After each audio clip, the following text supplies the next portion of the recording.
Welcome back, and we've got lots of things going on in this video today. We're going to be trying to make some space for the brand new Barad-Dur, Sauron's Tower, in the Lord of the Rings layout. You can see there's quite a big space here already, although we do have a problem. It's blocked off completely by the side of the Star Wars shelf.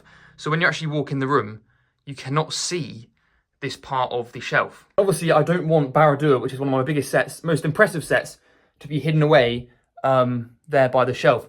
So I'm going to try and move around the Lord of the Rings and Hobbit stuff to make space for it, and hopefully so I can put Barad-Dur about here where there is space. So the plan is when you walk in, you'll have the Tower of Orthanc and then Barad-Dur right there next to it, and it will look really nice. Another problem is just the sheer size of Rivendell, and it is so long, it completely blocks out everything behind it. You can see I've got a mini Hobbit hole, Weathertop, the Mines of Moria, all behind it. But I want to have it at the front because I love it so much. But an option I do have is that I could put Rivendell up here, because this is the Hobbit shelf. But there is still space on the other side of the Hobbit shelf, so I could put everything Hobbit related over on this one, and then maybe move Rivendell or things like Hobbiton and Weathertop up there, and then try and reposition it so you can still see Rivendell, but then you can also see the things that it hides behind it. And I suppose another problem is, where do I put Helm's Deep? Because even if I make a bit of space on this shelf, there's not going to be enough for Helm's Deep necessarily. But I could try, I suppose. I'm just going to move it around and we will see. So in the Lego building room, you can see I've got Barad-Dur fully constructed. This thing is huge and I love it so much. This is in the Lego room, I'll give you guys a better look at it, but I'm pretty sure you must have seen on other videos, but I just want to show you guys what it looks like when it's in the Lego room. And also on some more unbuilt sets, I have the Battle at the Black Gate, which I need to build, which will look awesome in front of Barad-Dur. And then somewhere down here, we also have the Pirate Ship Ambush, which is yet another Lord of the Rings set, which we need to build. So I'm going to start moving some of my Lord of the Rings display around right now. And then once I've made a bit of progress, I'll update you guys. Okay, so I've done a slight bit of moving around. As you can see, I've sort of got Rivendell at a bit more of an angle. So there's actually a space. Don't worry about these, but there's actually space in front of Rivendell now. The Tower of Orthanc's basically in the same place. And then we now have my custom Hobbit hole and Weathertop on the higher shelf. So that means that all of the Hobbit stuff is all up here.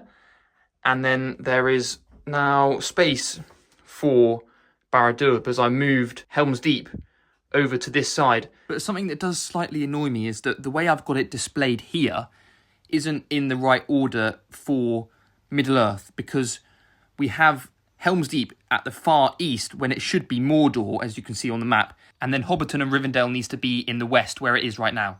So I think I'm going to change around the whole layout so that Mordor is on the far right and then we have the rest of it on the left where it is at the moment.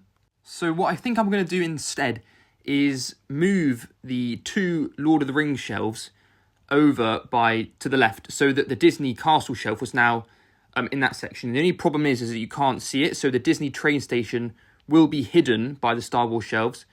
But with those two shelves there moved over, I'll be able to lay it out much better for Lord of the Rings and have the Tower of Orthanc moved and put Barad-Dur where it is now. And it will probably end up being a much better representation of Lord of the Rings or Middle-earth. All right, I think it's time to take everything off of the Disney shelf and then try and move that over. But the one problem is, we don't know if this back shelf that we just put in by itself is actually going to fit on here. They should be the same size, but there could be some slight measurement differences, but we'll see.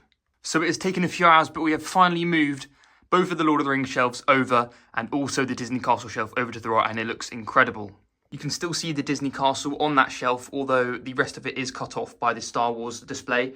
But it does look good still, and if you go around the corner, you do end up seeing the Disney train station. But then the Lord of the Rings section is looking great, and that shelf did actually fit up there. I was worried it wouldn't do that, but it does, which is really good news, and Rivendell is now on top of there. Although Rivendell is just so far away when you're down here, and it's quite hard to get to and also quite hard to see. So it's likely that I will bring Rivendell back down to this section eventually, because also there's not that much Hobbit space, and I've got loads more sets to build. But for now, Rivendell's up there, and we've got some more sets like my custom Hobbit hole, Weathertop, and the Mines of Moria down here. And then on the same shelf, we've got the Tower of Orthanc, which is looking really, really nice. And then on the other shelf, we have Helm's Deep on the left, and then Barad-Dur on the right, and it looks incredible on this display. The Helm's Deep section is looking particularly good. We've got all the Uruk-hai army attacking Helm's Deep, and I've got 2 of those extra wall sections, one back there and one here, and it just looks really good. I also used some bricks to make that part higher, just so it sort of raised it above this wall. But there is some space behind. I don't know what I'm going to put back there, but this blue area is for the Pirate of Umbar ship, which is going to look very nice. But now let's take a look at the Tower of Orthanc. As you can see, it's so tall, it just fits. It's a few centimetres away from the ceiling, but it fits perfectly, and it does look great up there. The set itself has some incredible detail, and I do particularly like the way that the rock moves around the side. And I'm going to show some features. We've got the door, which can open at the front when you move this thing at the side. That was a fun thing to build, actually. And then I do like how the eye lights up as well with the light brick at the back. And one thing they did really, really well in this set is use the colour of pieces to try and show how light works.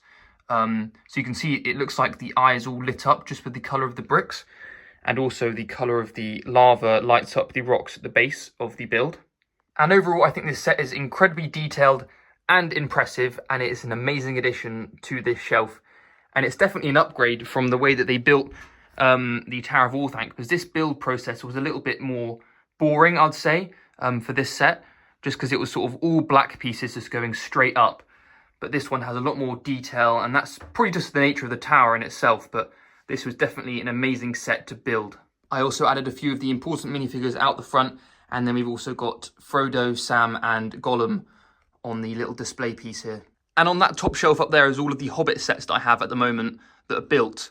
But I've got loads more that I haven't built, so they're going to need to expand on all that bit up there. So that's why I'm going to need to eventually move Rivendell. But for now, it's looking pretty nice. Can't forget also the Fell Beast is back there, and also I put Shelob right in the back corner. So now the Lord of the Rings sets are looking like the centerpiece of the Lego room at the back there. And it looks really, really nice. And then, of course, Star Wars here, the city. Everything is looking awesome. So thank you guys very much for watching this video. And leave any suggestions in the comments for new things I should do with that Lord of the Rings layout, because there's still lots of space and lots of opportunity for new things to change. And other than that, thank you for watching, and I'll see you in the next one.